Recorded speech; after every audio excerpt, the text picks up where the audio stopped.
इस वीडियो में हमें देखना है कंटिन्यूअस चार्ज डिस्ट्रीब्यूशन। तो इसको 3 पार्ट में देखेंगे, 1D, 2D and 3D।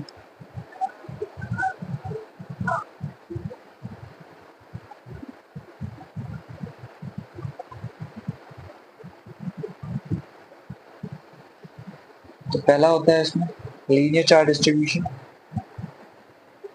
Linear charge distribution.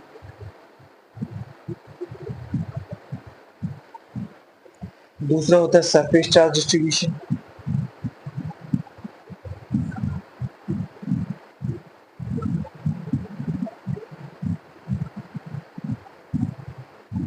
तीसरा होता है volume charge distribution.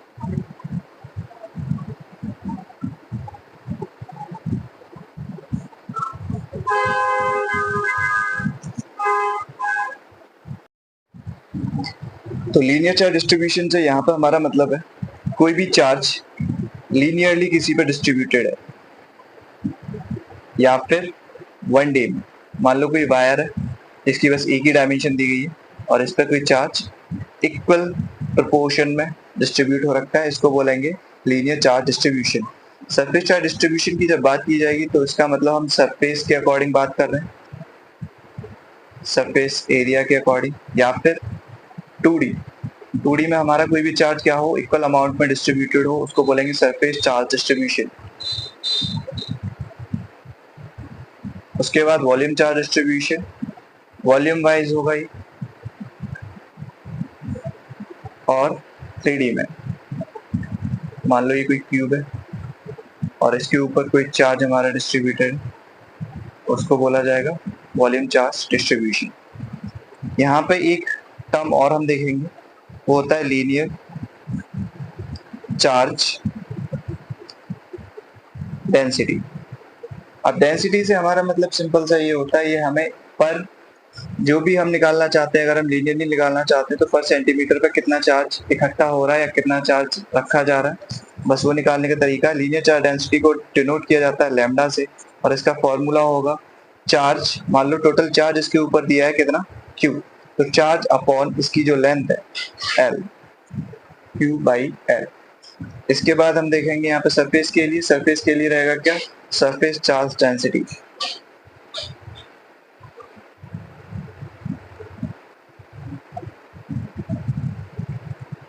Surface charge density को डिनोट किया जाएगा सिग्मा से और फॉर्मूला हो जाएगा sigma is equal to q by A. A होगा इसका एरिया और क्यू रहेगा इस पर जो भी चार्ज हमने टोटल रखा है। उसके बाद वॉल्यूम के लिए हो जाएगा वॉल्यूम चार्ज डेंसिटी, इसको डिनोट किया जाता है रो से, formula same, charge total charge upon volume, volume is cube का, टोटल चार्ज इस पर रहेगा क्यू। अगर यहाँ पर हम इसके यूनिट की बात की जाए तो यहाँ यूनिट हो जाएगी कूलम पर मीटर। अगर यहाँ पर बात की जाए तो यूनिट हो जाएगी कूलम पर metre square. Volume charge density के केस में अगर बात करेंगे तो यहाँ यूनिट हो जाएगी कूलम पर मीटर क्यूब, इसको बोलते हैं लैम्डा सिग्मा रो। आगे आने वाले जो भी अपनी गॉस लॉ होगी उसमें हम इसका यूज करेंगे। अब नेक्स्ट देखेंगे हम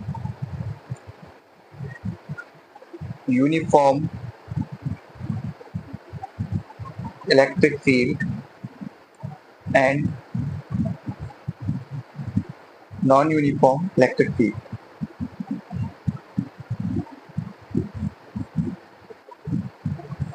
अब दोनों में देख लेते हैं। यूनिफॉर्म इलेक्ट्रिक फील्ड को दिखाया जाता है स्ट्रेट लाइन से जो कि पैरेलल रहेंगी एक दूसरे के। अब यूनिफॉर्म इलेक्ट्रिक फील्ड का मतलब है, मान लो एक पॉइंट यहाँ पे है कोई ए, दूसरा पॉइंट यहाँ पे है कोई बी, तीसरा पॉइंट यहाँ पे है सी, तो इन तीनों ही पॉइंट पे इलेक्ट्रिक फील्ड क्या रहेगा, सेम रहेगा, उसको बोला जाएगा यूनिफॉर्म इलेक्ट्रिक फील्ड। जबकि नॉन यूनिफॉर्म इलेक्ट्रिक फील्ड को दिखाया जाता है अनपैरेलल लाइन से।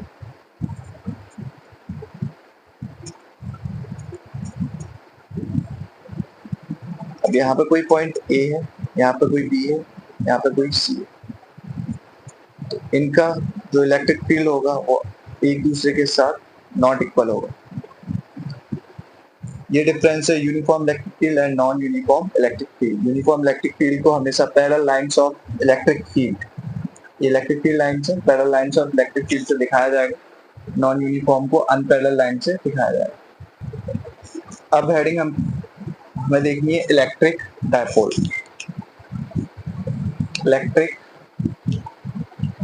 Dipole in uniform field,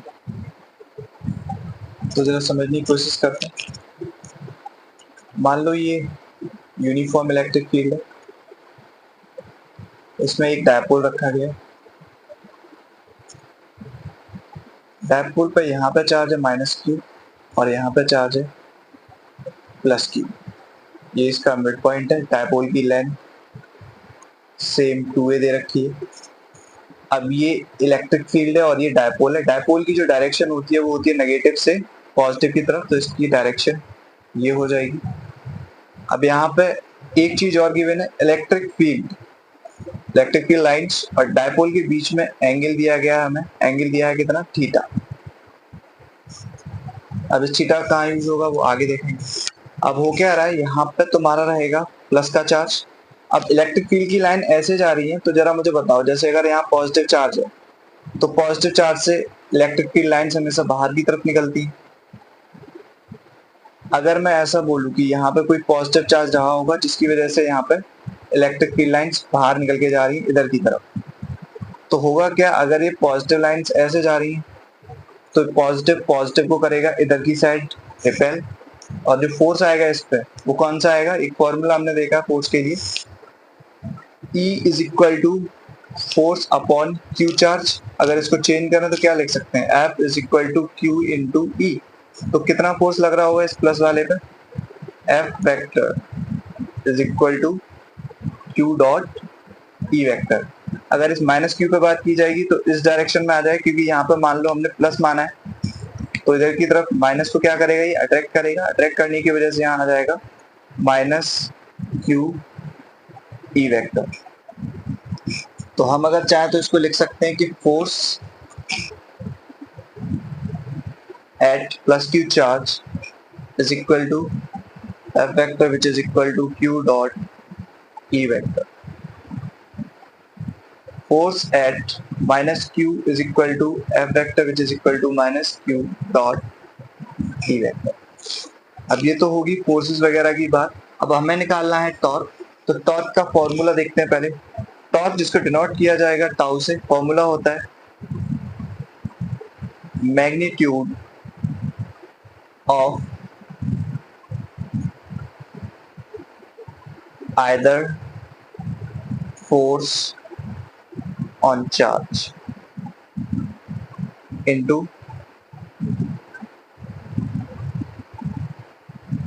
perpendicular distance between two forces। अब perpendicular distance between two forces की बात की जा रही है, तो इसको अगर देखें, एक फोर्स इधर की तरफ जा रहा है, इसको थोड़ा सा मैं आगे की तरफ बढ़ाऊं तो ये हो गया फोर्स, और दूसरा फोर्स ये है। अगर इसकी परपेंडिकुलर डिस्टेंस निकालना चाहूंगा तो ये कुछ डिस्टेंस आ जाएगी परपेंडिकुलर दोनों फोर्स के बीच में। अब मैं थोड़ा सा इसको नाम दे देता हूँ। मान लो इसको नाम दिया है ए, इसको नाम दिया है बी और इसको नाम दिया है सी। अगर ये एंगल थीटा है तो बाई अल्टरनेट एंगल से ये एंगल कितना हो जाएगा, थीटा। तो ये एक राइट एंगल ट्रायंगल बन गया जिसका एक एंगल दे रखा है तुमको थीटा। तो अब देख लेते हैं magnitude of either force. Magnitude लिखना है तो हम सिंपल सा क्या लिखेंगे, Q dot E vector into perpendicular distance. Perpendicular distance यहाँ पे AC है, तो AC को निकालने के लिए हम क्या करेंगे, यहाँ साइड से कर लेते हैं। ये ट्रिंगल बन रहा है, राइट एंगल ट्रिंगल ABC।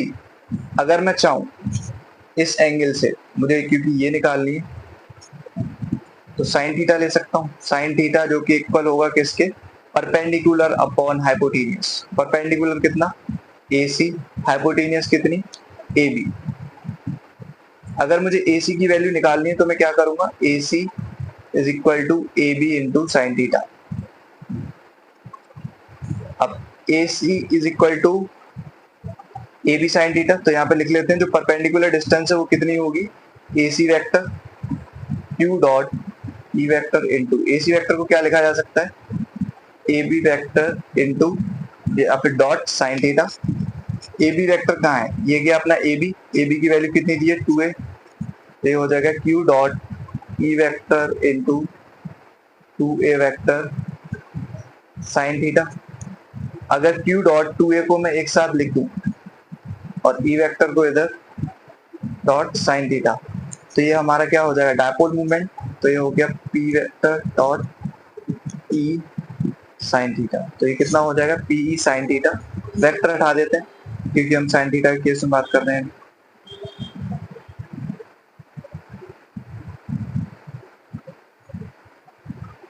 तो ये हो जाएगा PE sine theta, torque is equal to PE sine theta. P रहेगा dipole movement, E is the electric field, sine theta, theta is the angle between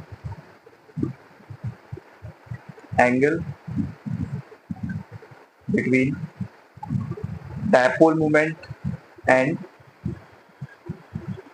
electric field.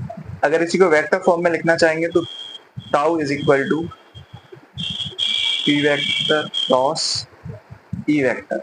याद रखना torque भी अपना vector quantity है।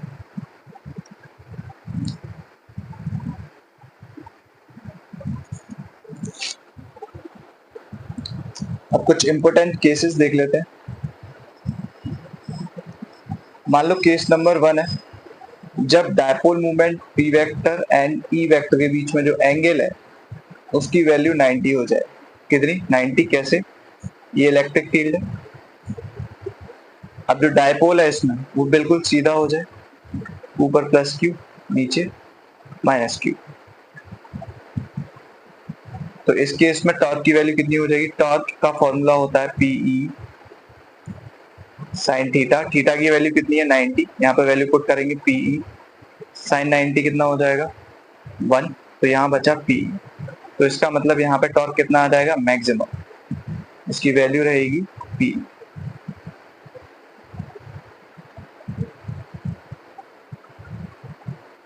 दूसरा केस रहेगा अपने पास, जब थीटा हमारा कितना हो जाए 0 डिग्री। तो जब थीटा 0 डिग्री होगा तो इसका मतलब हमारा डायपोल कैसे रखा गया है, यहाँ पे प्लस क्यू यहाँ पे माइनस क्यू, एंगल थीटा 0 हो गया। वैल्यू पुट करेंगे tau is equal to PE sine theta, theta की जगह डालेंगे 0, साइन 0 की वैल्यू 0 होती है तो पूरा क्या हो जाएगा 0। तो यहाँ पे टॉर्क की वैल्यू 0 आ जाएगी और ये कैसी कंडीशन होगी, स्टेबल। अब स्टेबल कंडीशन से यहाँ पे मतलब ऐसा है कि ये टॉर्क का काम होता है किसी भी चीज को रोटेट कराना, तो यहाँ पे जब ये स्टेबल कंडीशन में होगा तो ये रोटेट करना बंद कर देगा। तीसरा केस है इसका, जब थीटा 180 डिग्री, तो थीटा 180 डिग्री का मतलब है ये इलेक्ट्रिक फील्ड, ये डायपोल, यहाँ पे माइनस क्यू आ जाए, यहाँ पे प्लस क्यू। अब 0 डिग्री में क्या हुआ था, इधर की साइड पे प्लस क्यू था, यहाँ पे माइनस क्यू, जबकि 180 डिग्री की केस में यहाँ पे प्लस क्यू और यहाँ पे माइनस क्यू। अब थोड़ा सा चीज समझते हैं इसको, PE साइन थीटा, थीटा की वैल्यू डालेंगे PE साइन 180। अब साइन 180 की वैल्यू होती है 0, तो यहाँ पे भी टॉर्क की वैल्यू कितनी आ गई 0। तो इसका मतलब ये दोनों केस सेम हो जाएंगे, नहीं, टॉर्क की वैल्यू दोनों के लिए सेम है, पर ये स्टेबल कंडीशन में रहता है जब 0 डिग्री होगा, 180 डिग्री के केस में ये हो जाएगा अनस्टेबल।